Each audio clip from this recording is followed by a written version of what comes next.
Hey YouTubers, don't forget to subscribe and follow me on these social media platforms. Enjoy the video. That's right guys, you saw the title, you saw the thumbnail. Today we're going to be talking about Dragon Ball Super Broly, and more specifically, Dragon Ball Minus, or the animation, canonization, or whatever you want to call it, of Dragon Ball Minus into Dragon Ball Super Broly.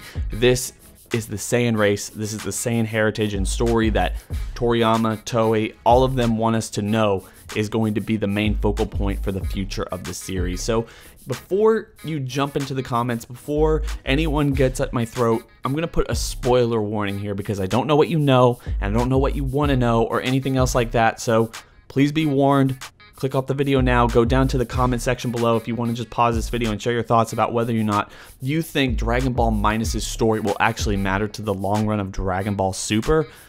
Be my guest. But at least from what I'm going to be talking about here, at least from what I believe, from what I've seen, I'm going to just flat out say absolutely not. But let's get into the spoilers. So one of the things that we know from people working on this movie is that the first 20 minutes is going to be, in quote unquote, heartbreaking. You know, it's going to be this space odyssey where it's going to really play off the idea that these characters, these situations are supposed to be really dramatic. We're supposed to feel for Goku, Vegeta, and Broly and their entire situation and the heritage of the Saiyans and the history and what they lost with the destruction of Planet Vegeta.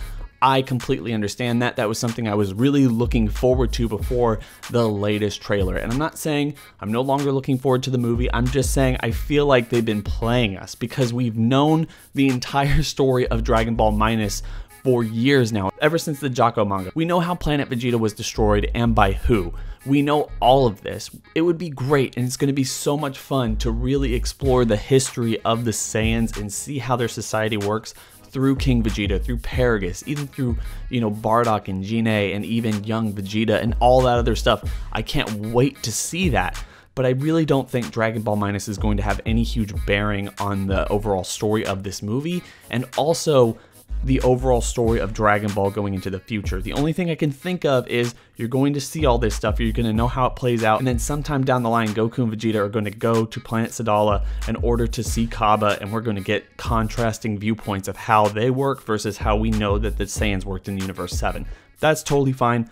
I'm all for it. But this first 20 minutes or so, being Dragon Ball Minus and really exploring these characters, it's a lot to do in 20 minutes. It's going to be rushed, I think, if you're going to focus on 6 major characters, being that of Paragus, Vegeta, Bardock, even Gine actually, Goku, Broly, and Prince Vegeta. That's a lot of stuff to actually cover and figure out how it all works all in place together, especially when you're using Frieza and King Cold and all of the Frieza Force that we already know and love. We want to give these people scenes, and it's going to be a huge juggling act for them. I thought one of the things that they were going to do is Broly, Paragus, Frieza, all these other people just show up one day looking for the Dragon Balls or something else like that, and through Paragus, because why even introduce Paragus otherwise unless you're going to use him for some major flashbacks to show how the Saiyan race was, what the Super Saiyan legend is, maybe even the Super Saiyan God legend that was lost to Vegeta for some other reason or anything else like that.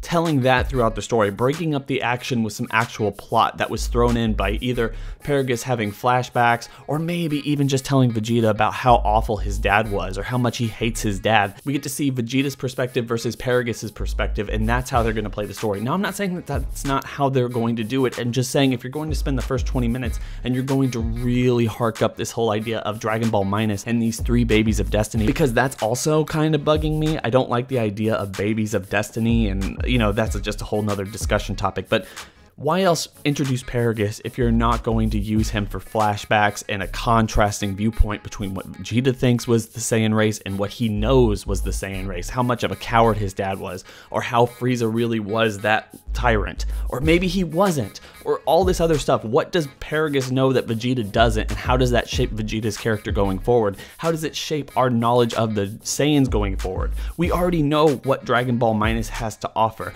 If they're going to throw it in there just to kind of put Goku, Vegeta, and Broly in the same place, same time, these guys are going to fight later down the line because they're going to be the strongest Saiyans that ever existed, that's totally fine. But have Paragus there to undercut what we saw from the first 20 minutes or something in the movie and make us understand that not everything is as it seems, not everything is what we imagined it to be or knew going in, and that way you can have some legitimate stakes and some legitimate controversy in this movie. Maybe, just maybe, the fan base would be in over their heads if we realized just late into the movie that Vegeta has been completely wrong about something that us fans didn't even know about this entire time, and that's what's going to flip the entire thing on its head, and Vegeta, Goku, and all this other stuff is going to lead us into another major story arc for Dragon Ball Super. To me, that would be amazing, and that is why I really hope that this whole Dragon Ball Minus thing isn't the only thing we're getting from the Saiyans, their heritage, and all the backstory that we can get from them. But if it is, I think the title says it all. Dragon Ball Minus doesn't matter, and we don't really have to worry about it as a fan base. Whether or not this is the iteration of Bardock you like, whether or not this is the iteration of King Vegeta, Prince Vegeta, Frieza, or any other person that has been in the series thus far, whether you think Toriyama's ruined them in Dragon Ball Minus, whether you think he's elevated them, it's just going to be a setup story for this movie, and nothing's really going to matter in the end. And I really hope that's not the case, and as I said in this video, I don't think that that's going to be the case. I think I'm going to like what they do, and I think that they're going to use Paragus to tell the story partway through the movie, break up the action, and really flip everything. That would be the best case scenario. But if it's only going to be the first 20 minutes or so, it's only going to be an animation of Dragon Ball Minus's storyline from the manga and Toriyama's perception of what the Saiyan race actually was and how Frieza was actually acquainted with them and all that other stuff. Completely useless. I don't think we need it. It's not something that was really nobody was clamoring for this. I think. And so guys, I'm gonna leave it there. Hope everyone's having a fantastic day. What are your thoughts on Dragon Ball Minus? Do you want it to be in the movie? Do you not want it to be in the movie? Do you think it's gonna matter to the movie? And anything else that you want to say in the comments. Hope everyone's having a fantastic day. Do not forget to like, comment, and subscribe. Hey, and if you want to talk to me about Dragon Ball or anything else I cover on YouTube, then make sure to go follow me on Twitter. It's going to be in the description section below, and I'm always on there. It's always easier to have a conversation on Twitter more so than it is on YouTube. So it's been real.